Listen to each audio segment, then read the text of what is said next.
the field of digital humanities is represented very often as a meta framework, a great field and background where we as linguists and teachers of foreign language may also share our ideas, do some creative practices and activities. And it's very interactive, challenging at the same time, but very inspiring field of study if we try to correlate digital humanities and linguistics, because as all of us know that very often we have this bridge between digital humanities and literature. We have a lot of computational literary studies, text corpora, and everything, sketch engine activities, but a lack of pedagogical insights, a lack of linguistics. Really, if we try to correlate something between human and machine in the field of language and to consider English language as mediator of human-machine communication. From this perspective, we need digital humanities as this huge umbrella which may encompass all our contributions from many different fields. Now I am trying to let other people in, and it's a great pleasure that a lot of participants are there at the same time. I will try to share my screen, if you don't mind, and I'll try to do it simultaneously, and I hope everything works smoothly, because we have also different links and some activities planned, so I hope it works. Do you see my screen shared? Yes, we see. Okay, that's nice. That's first step. Okay, really, our topic is data-driven EFL, teach, learn, and explore. And very often this data and humanities, data and linguistics, very often underestimated, unfortunately. But if we take the first acronym, which leads us through our speech, this teach word, and step by step, we will focus on technology, English, AI, creativity, and hybridity. This will be basically a base structure of our interactive talk today. That's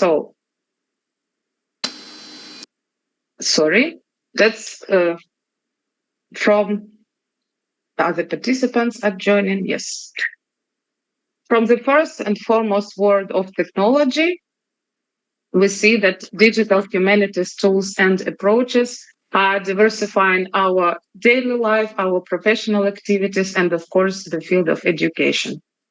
A great variety of AI applications, machine translations, and many other tools which were very gratefully represented by Professor Balik last week. I listened to his lecture very attentively. And yes, it's a broad scope of tools and instruments, but how to apply them effectively, what results want we to reach, where is the role of a teacher or a translator in the modern context, and what else all of us can do to create this harmonious and symbiotic interdisciplinary background. That's why today we also consider a topic of visualization of data use, and we also try to consider mapping of environments, because usually mapping is considered as something different, something from geography, history, and as linguists or pedagogy specialists, there is nothing to do for us.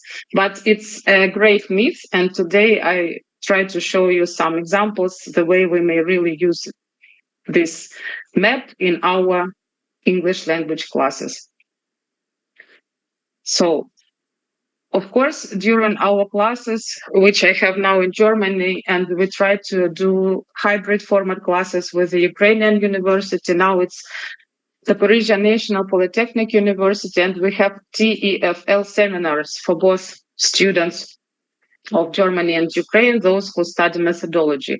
We consider English as lingua franca, as we see a lot of non-native speakers in our classes. All of them come from different contexts, and EFL learners, our modern participants, our students are really come from global world, and they found themselves in different localities. It's, of course, concern our Ukrainian students who are very often displaced. And during our classes, we try to find common points in our discussion, to have a possibility of students from Germany and Ukraine to talk together on their specific topics they study. For example, TEFL methodology is studied by master students in Ukraine at the Parisian National Polytechnic University, and this same field is studied here at TEFL department, University of Wuerzburg. So we try to consider English as a matter, as a teaching, learning, and research context, not only as a language, as in the process of communication, as a matter of communication, but really as a matter of fact. And of course, try to represent English as mediator of human-machine communication, because it's usually hybrid format classes, online environment, mode of communication is really difficult, sometimes challenging because of technology, emotional barriers, different mentalities, which we see that our students, of course, are different. And even in German class, sometimes people come from many other countries, but all of them choose English language for their communication. It's the only language all of them know in this one group, for example. And we try to use AI to introduce briefly this artificial intelligence to make it our friend, not a foe, during our classes. And for example, we try out different automatic lesson planning activities. We try to create content or manage data our students put on digital campus or on View campus. In Ukraine, we have this Moodle, the same is in Germany, but the name is different and the platform is the same. So when we manage data, research papers, essay reflections, commentaries of our students, we actually work with data in the digital environment. The way we process it and have inputs or output, the role of a teacher, we try to correlate and to shift classical accents in the field of pedagogy. And what we get, we may see, for example, we use AI for image generator. If we go to Night Cafe website, we may put our description, for example, transnational teacher. It's really the one who our students are. They are future transnational teachers. They will teach EFL students from different parts of the world. And AI sees this teacher as you may see this image. And for example, a possible task is to go to Night Cafe, put a description your students want, paste the image you got. For example, we use Google document for that. And then they try to answer how they could apply this image to their teaching.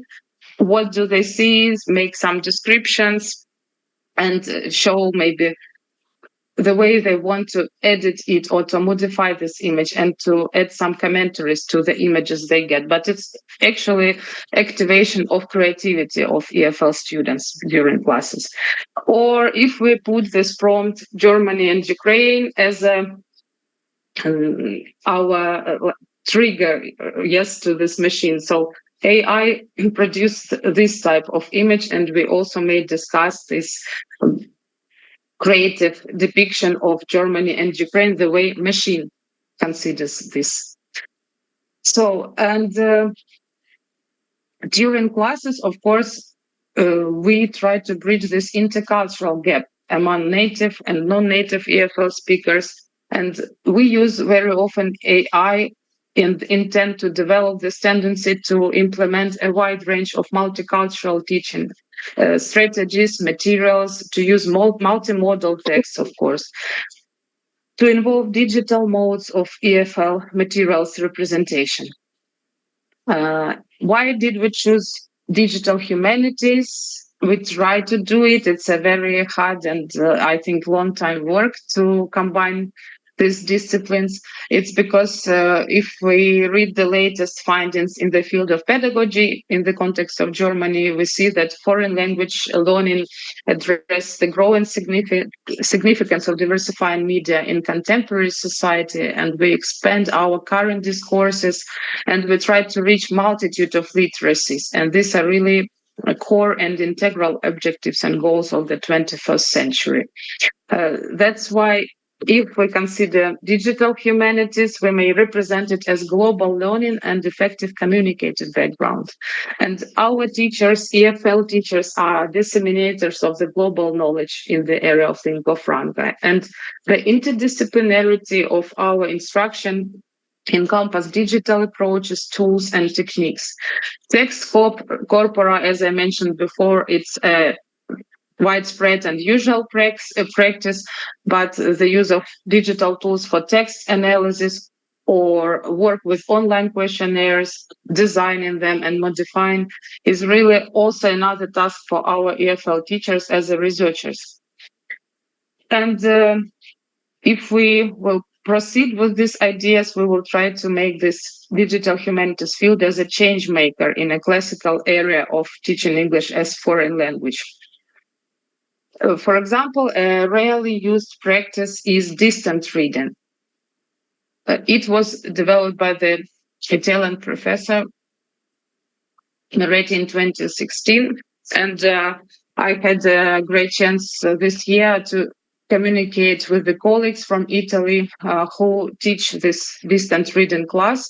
And what they do, they analyze a bunch of texts, a lot of texts, using computational methods. Distance reading enables you to make this literary analysis and focus not only on reading itself, but also reaching out the context of literature, history, to proceed with critical analysis and other external factors, which really transform the concept of reading as a skill, and we make it, we exceed the limits of reading as a product. And the distance reading practices have rarely been implemented in the context of pedagogy, but it's possible to do at least some introductory and basic courses. We will soon look through some examples of these practices after we understand that really TEFL is not only and not always the only field which has to be taught only the way we used to do that.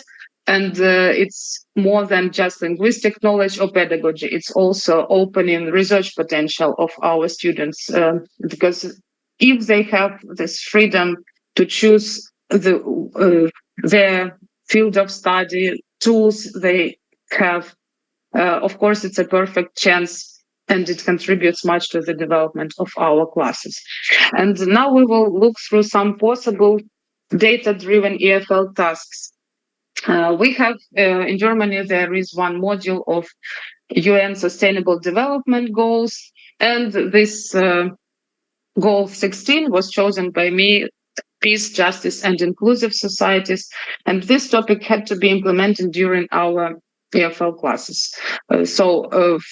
What we may do, we may use this book. I hope now all these links will work. I pre-downloaded them. Do you see this page now? Or no? Lesson 6, activities hands-on. I don't know if it's, do you see it?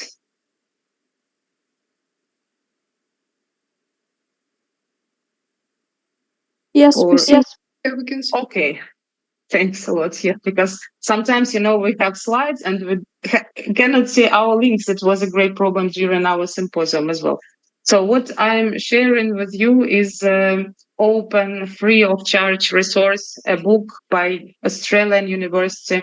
And they did this activities using text corpora, and they offer a scale for developing linguistic competence of their student. For example, all these links are interactive here, and using this book as a digital background or environment for our class is a great chance for us to really proceed with this topic.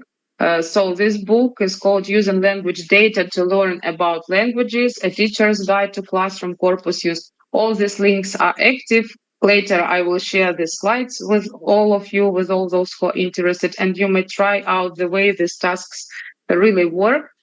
You may also modify them, give specific and other activities, but really it's this embedded links and digital tools and activities used by students for all those who learn foreign languages. And this big topic, UN Sustainable Development Goals in data-driven transnational learning environments, is covered in not only this module in this lesson, but in many others as well. So you are free to scroll down to look through the activities available and to use this book and these materials, or maybe comment on this resource as well, because the team who does this work, the University of Queensland, Australia, they have a series of webinars. They're usually free of charge. Anyone can join them and communicate with the authors of these materials and listen to your commentaries, the way, if you implement it in your class, the way you did it, and reflect on your findings, your individual findings. So, and it may concern any of this goal. We took this one for our class number 16. You are free to use any of them, and it fits perfectly to the module of global citizenship, which is done as a separate topic during TEFL methodology in Germany at Julius-Maximilian's University, and our students are free to develop their own lesson plans and activities according to the goal they choose. For example, if we consider on a textual description of the goal, we just go to this website, UN.org, choose the description of goal 16. We see this 3 lines of text, that it's about promoting peaceful and inclusive societies, that it provides access to justice, and so on. And actually, with only this short piece of text, we may also do some other activities with our students. For example, to go to visualization, a very simple tool, also free of charge and open access. It's, of course, Wuerzburg tools. Very often we use it during our PhD thesis and doctoral thesis, and it's the address is above Wuerzburg.org. And what we do, we insert this short piece of text into this environment using this tool. And on the left side, we see a word cloud. We see the frequency of words used, their combinatorics, processing of parts of speech. So it's done only in, 5 to 10 seconds. And all of your students in class, online or in present or in hybrid format, may do it themselves. They may play around with the visual representation on the left side. They may have different word clouds. And then they may proceed with analysis of keywords, or they may find some phrases, collocations chosen or used by this sketch engine, for example, which we considered before. If we move further and think that it's not enough to take only this short piece of text, we may, of course, go to text corpora and try to use them in our classes as well. And then what we gain, and it's the great advantage, is that we develop the vocabulary of our students and try to contribute to their fluency and accuracy for sure, and cross the borders of only linguistics tasks. And sometimes we see that it's not enough only to focus on language learning, and our students are afraid of terminology or something new, or a text corpora, how to work with it, how to create an account. But very often there are trial versions, free of charge period of time, and we try to encourage our students not to underestimate them, but to show that they are real researchers with a potential, and they may explore and find the information they need themselves and process and represent it the way they feel it. And of course, very often TESOL teachers don't see themselves as language experts, but rather as teaching experts. But actually, in Germany, this combinatorics is evident because all of them EFL teachers are also future geography or history teachers, for example. And when they graduate, they may be teachers in two fields of studies, as geography teacher, history, or foreign language teacher, for example. And that's why if they do this research practices, work with information from the very beginning, they process different text corpora about global citizenship, whatever they like, or just specific text. They also develop their knowledge in their studied fields of history and geography. And it's also about interdisciplinarity, of course. And at the same time, they shouldn't forget about the language itself and to remember that language teacher is teaching of language. So if we get back again to our goal number 16, which we considered before, and now go to sketch engine, we see the possible modifiers of the word society or word inclusive, which we highlighted in our previous task. And we see a list of verbs which may be and possibly used with that for different combinatorics and collocations phrases with other words of society and inclusion or inclusiveness. Another possible representation and with a possible shift to the context we have, to a greater range of information, to a bigger volume of words, not only of 3 lines, but here we may proceed to other links and to show our students that let's read what's said about inclusive and pluralistic society here and there, depending on the source they choose using this text corpora. So it's really open their knowledge, their horizon, and they at the same time delve into different contexts of social, cultural background, of different transnational voices. They may also reflect and comment on what they see. And after we think that, okay, text corpora is not, it's also not enough. We may want something more.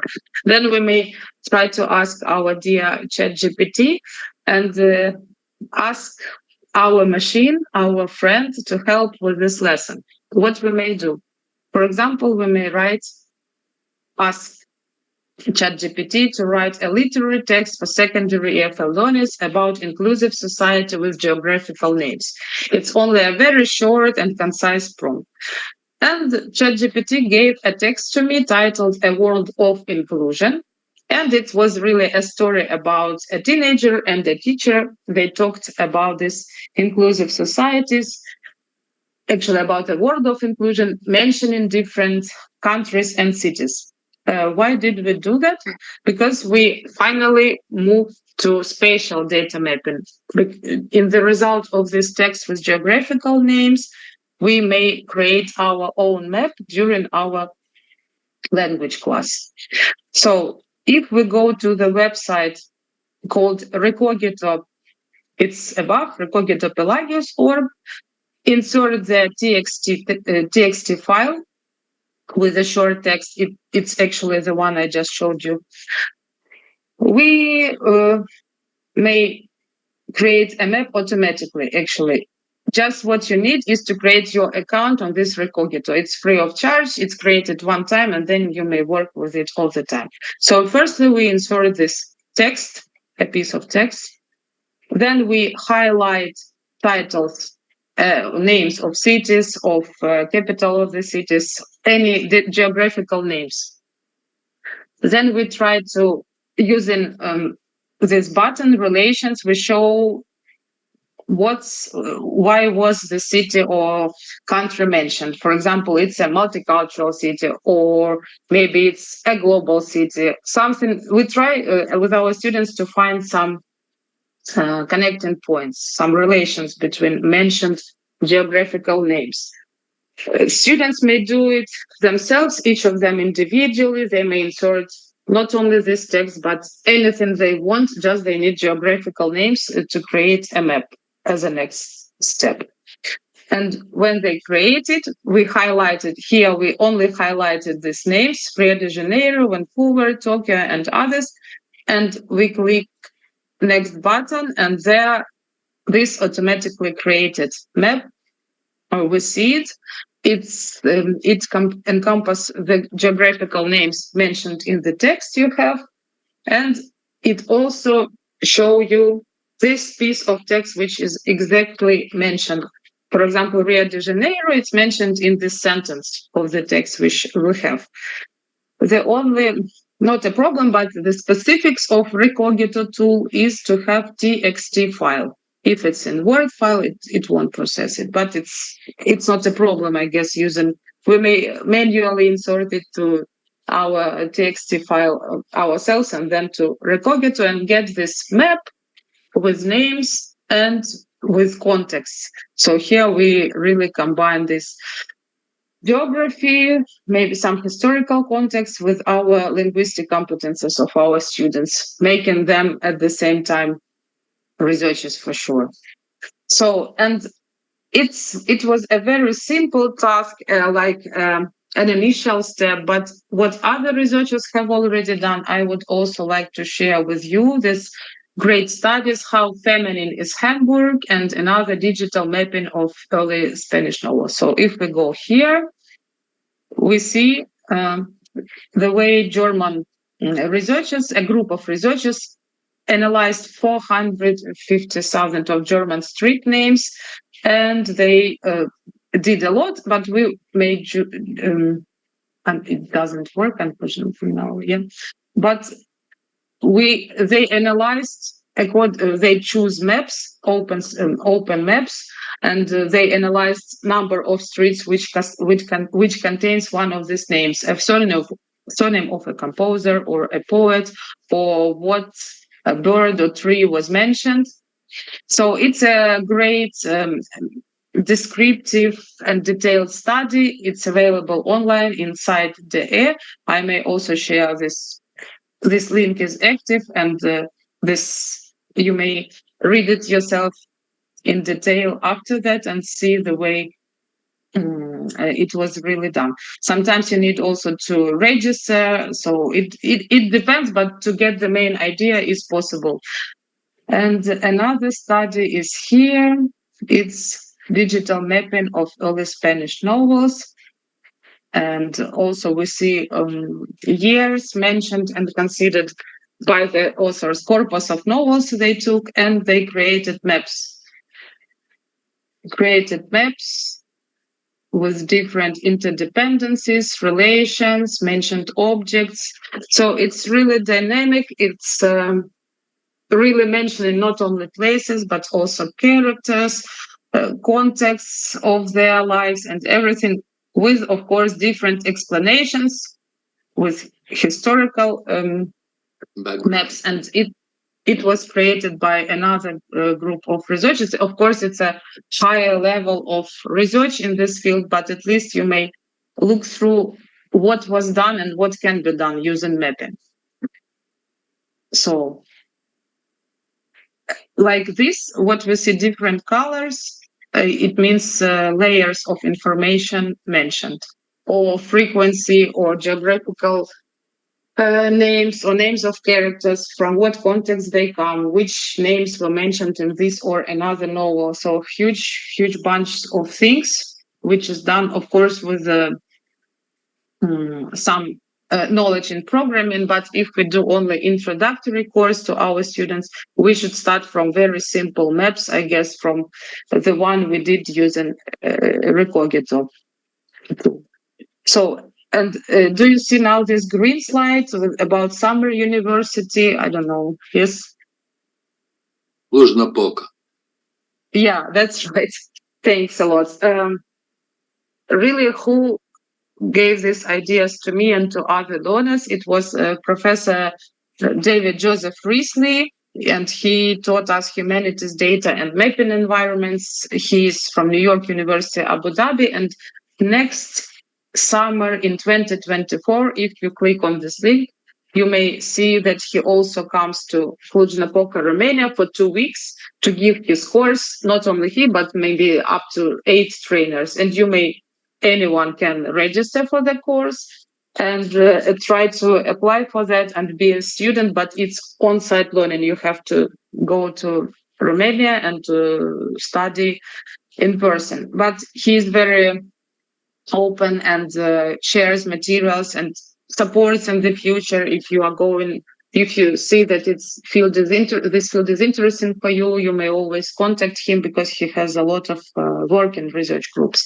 That's our teacher on the left with a black package, and why do we photo this fountain? He made a photo. He asked, it's a great campus and I need a map of drinking water. Where may I drink water? And it was one of the first tasks we created.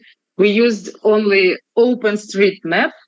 It's also free, and we modified it. We found Cluj-Napoca campus, and we marked drinking water places for him, actually, and for other students, because it was very hot summer this year.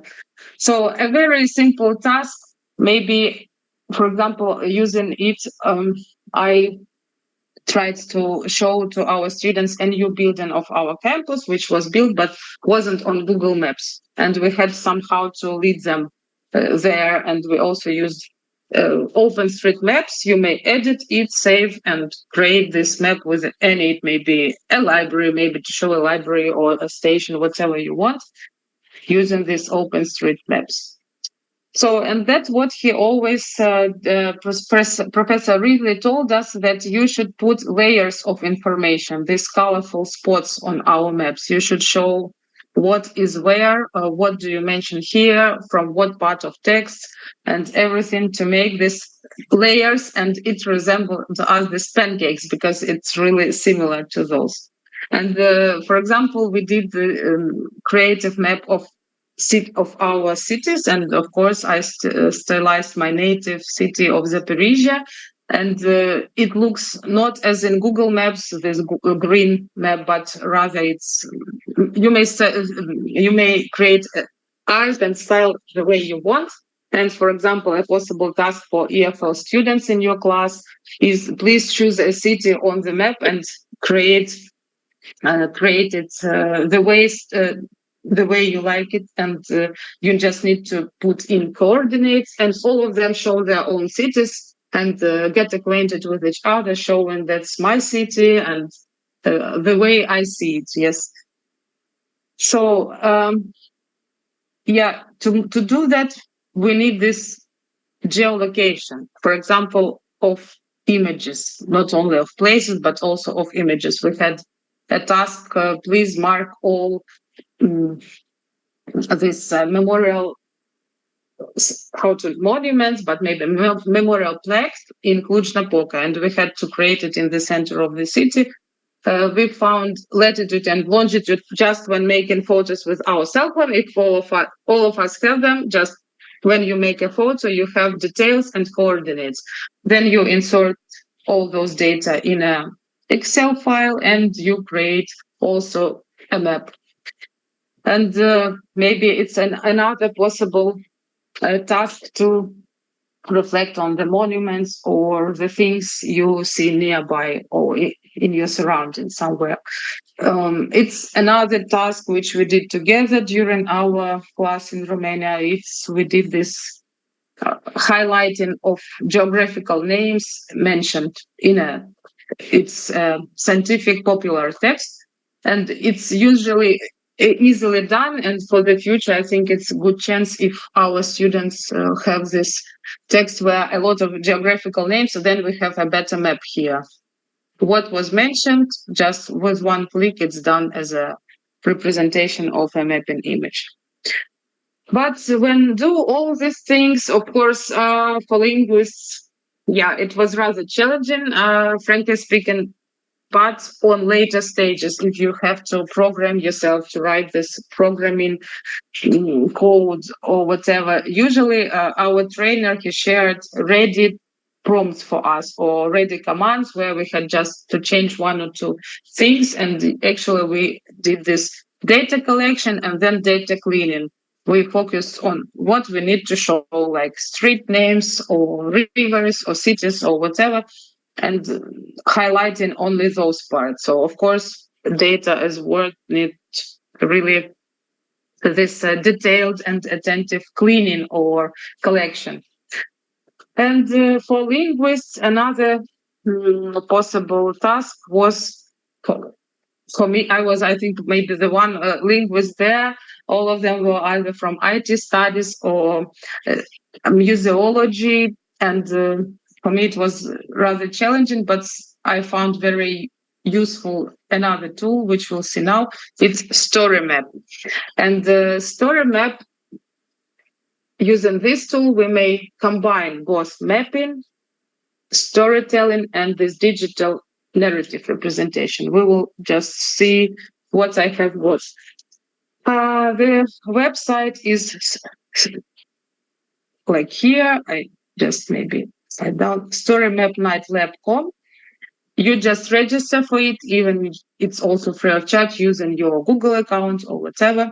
So on this website on the right, you register, and then I had an idea to create this map, creating a visual representation of a story map for George Moore's homesickness story, because the topic which we are trying to explore now are voices of immigrants or displaced people, and we are looking for this short story, which we then try to represent as a separate digital story, so to say. So let's see what we have got. For example, it's here.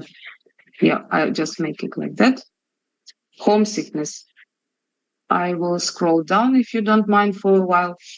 So firstly, I asked ChatGPT, but you may like insert your own text, create a visual representation of a story map. And ChatGPT answered, the image you requested does not exist. So it couldn't do this task. ChatGPT was unable. But he gave me a piece of text about this homesickness by the Irish writer George Moore. And what we actually get, if we click on this right-left arrows, we see that this text can be split into 3 parts. Introduction, then we move to the story of departure of the main character. It's only in 3 thesis statements. Then we move to his life in America, only in also a short outline of it. Letters from home and Bridget's perspective. So it's a character's beloved woman. And then about the return of the main character to Ireland. And about the reunion, about his emotional reunion between Michael, Bridget, and their parents, about Michael's realization that things have changed and everything. But of course, conclusion in the end. But what we do is just inserting a text in using this story map nightlab.com. We insert a piece of text and do some slides. Of course, we may here have an option for mapping, for inserting images or pictures. Here we may press and download the image we need. And we may analyze or visualize any story we like using this tool. It's, of course, a simplified visual story map created with AI, because AI, ChatGPT, he didn't give me a picture or an image, he just gave me a text, which I inserted into this story map tool. So a lot of other options and possibilities, adding pictures and everything is also possible using this tool, but it's a very, very simple version for students. They may do it even during class or like a 1 week task for them. Just please create this story map about a story you like, a piece from a novel, a short story, or whatever. So it's also very nice tool, I guess. And if our students are lost in all those prompts for EFL classes, there are many libraries available.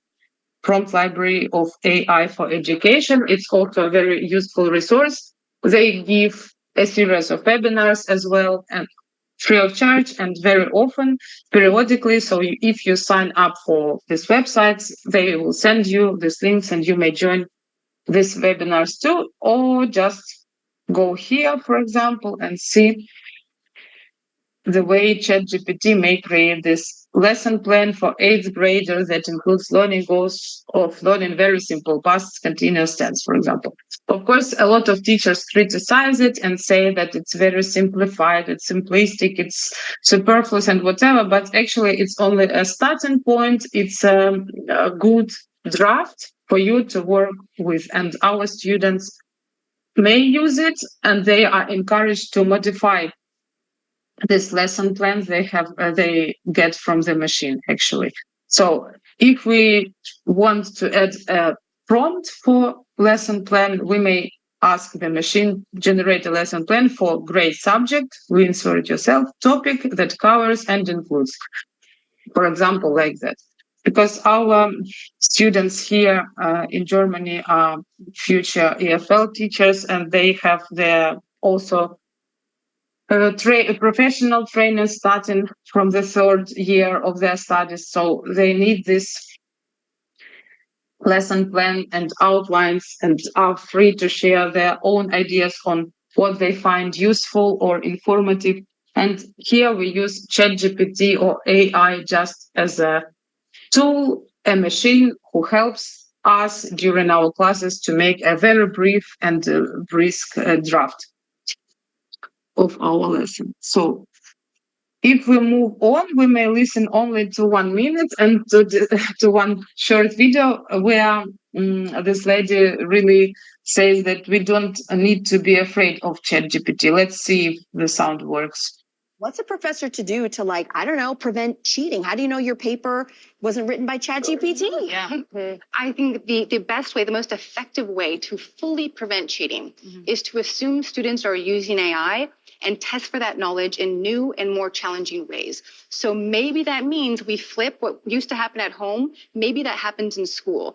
But it also means if it's no longer sufficient for a student to write a basic paper or essay, because AI can do that, we need to raise the bar on what humans bring to the table. We did this with math. The calculator meant math got harder. So the same type of updating with AI. So maybe this looks like a teacher assigning, go write this essay at home with ChatGPT. Come back into school and with no AI systems, improve it, critique it, argue against it. So we need to level the playing field the same way we've done with other technological innovations. And I know sometimes there's like these AI detectors that people try to use. Those don't work. They're not very effective. They can actually penalize people who have English as a second language. And even OpenAI, the maker of ChatGPT, pulled their detection tool off the market. So instead of playing whack-a-mole and trying to spy on who's using AI, we really need to adopt it and prepare for the future. Yeah, that's What's a professor to do? Really a nice idea about the way we may not discard it or deny or say that it's unethical to use machine during classes. We may just try to work with it, work together, and as we do using machine translation when we have huge number of pages and other anyway machine helps us. Now I wanted to ask us to do a very brief activity. I hope we have some more minutes. It's not actually the activity, it's a reflection on what we have seen today. And I will insert this link to our chat. And now we'll try to let's now a little bit like that. So it's here, and just if you join this link now, it's also a little bit of maybe create an account thing, but it's done very quickly. We will have it's another final tool, very good and very interactive for our students. Here we started today from this teach concept, and if all of us sign here, all of us may all together write comment on the concepts we have covered on technology, English, AI, creativity, or hybridity. Yeah, I see some people here already. Thanks for that. And maybe you would like to reflect on some of your concerns about what we have seen today, maybe some ideas about the future, or what was the most interesting for you and where would you like to proceed.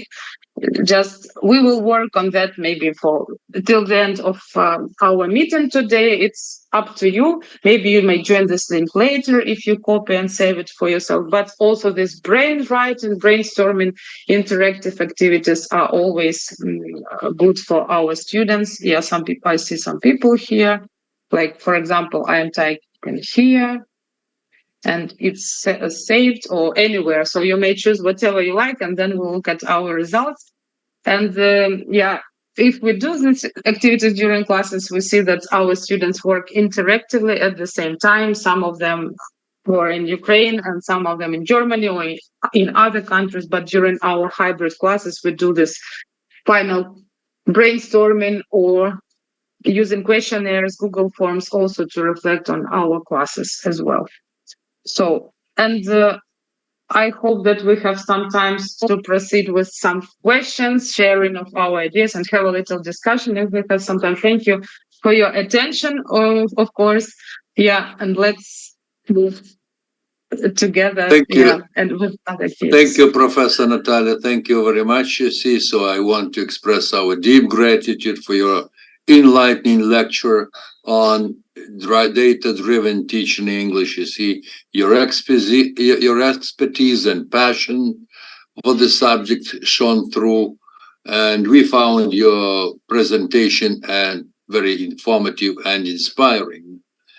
We also just must mention that your ability to convey complex concepts in rather clear and simple way, simple manner, made the topic and the application of these problems is here truly come to life.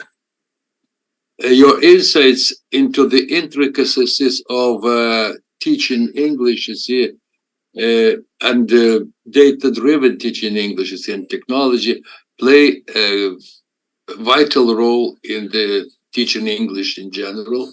And we feel, I think that after that, we feel much better equipped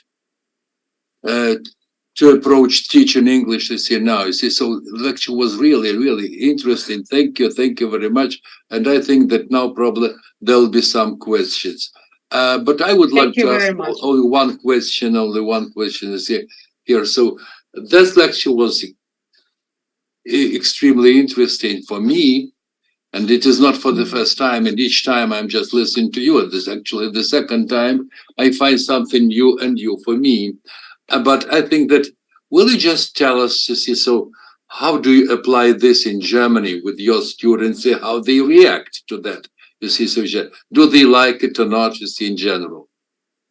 Okay, thank you very much for your questions and for your reflection on the lecture. I'm glad that I may share some new ideas, and I hope that in the future we'll work all together and we have much in common, of course, and we'll have forever. So I greatly appreciate for this time.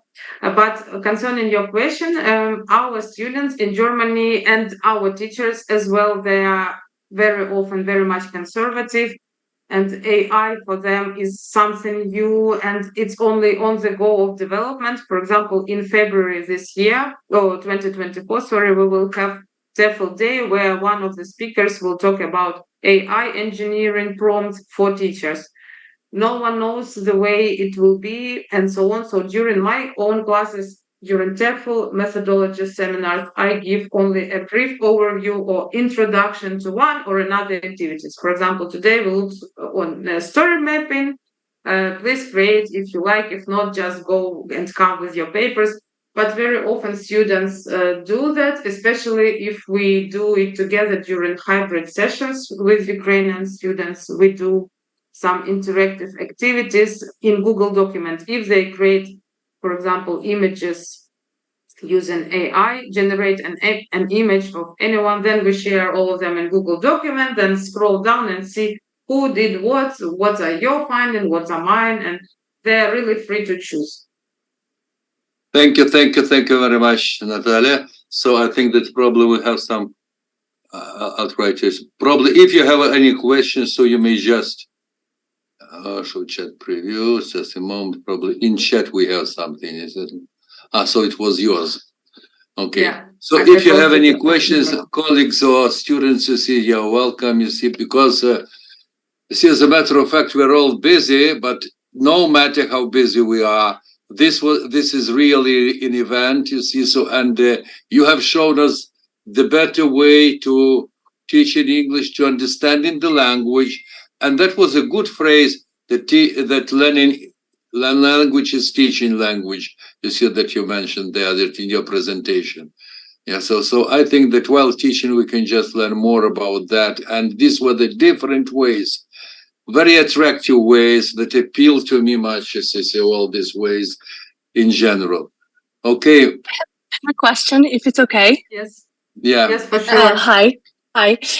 So I was just wondering, like, what are your approaches of dealing with students using Chat GPT? Because I already, like this semester, I have already a couple of students who for sure, like I know it for sure that it was Chat GPT. I know it from the font and, you know, I know it from the type of essay, you know, so I know their language level, and I'm sure like it wasn't them who wrote it. Okay. How do you, you know, like, what is the ethics of pointing that like the work is not written by them individually? How do you ethically, you know, like explain it to them? And later on, how do you persuade them to do that individually? Okay, thank you very much for your question. Yeah, sorry. Thanks a lot. Sorry for my... Yeah. No, that's nice. Yes, thanks a lot. So actually, there is a kind of a paper our students sign all the time. They submit a research paper here in Germany. It's ethics of academic good behavior, that there is no plagiarism in this paper, and they put their signature. Now they have another one which will say that I used ChatGPT or I didn't use, and put their signature as well.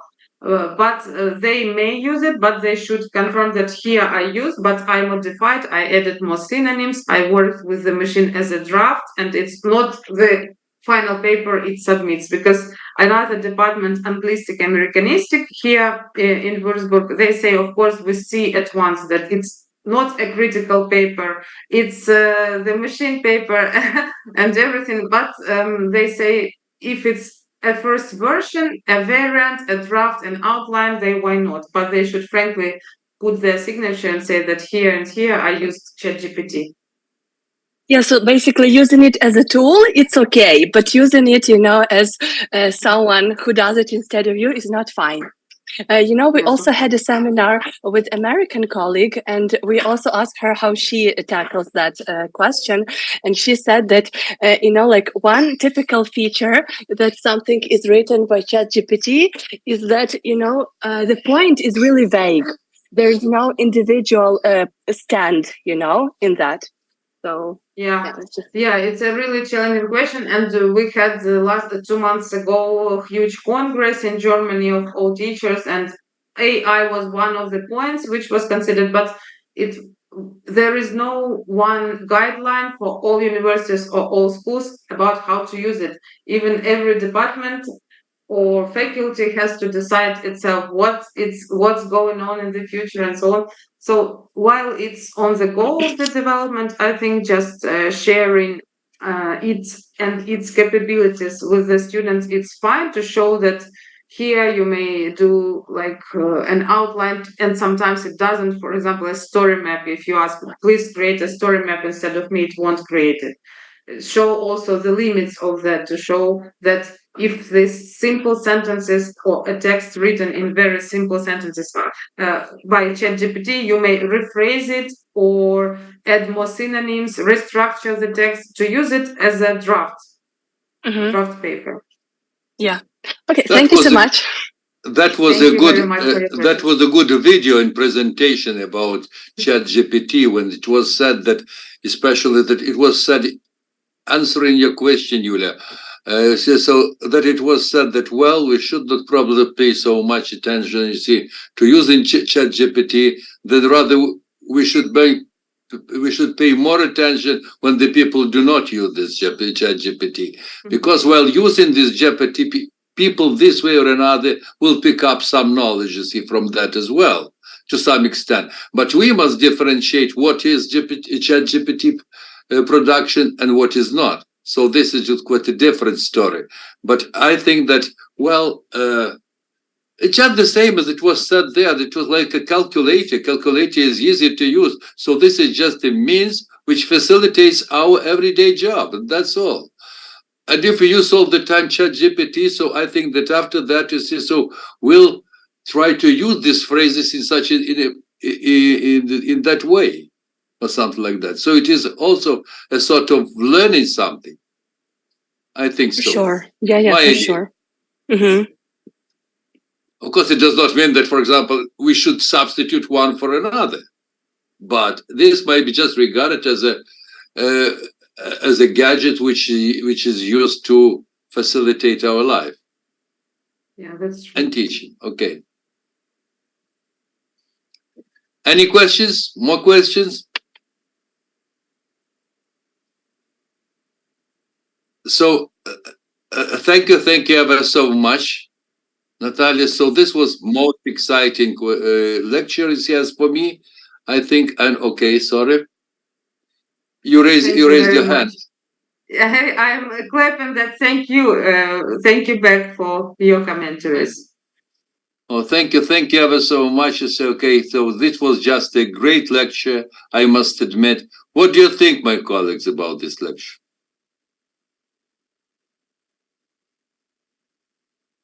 Oh. So why so? Yeah, Kola, bro.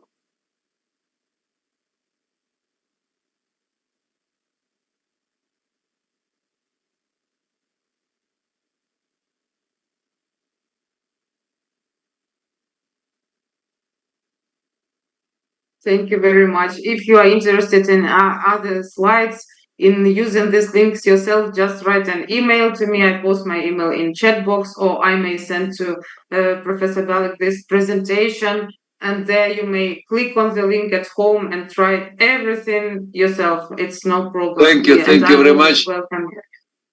Thank you very much, dear Natalia. Can we use your presentation or hear it just for our site?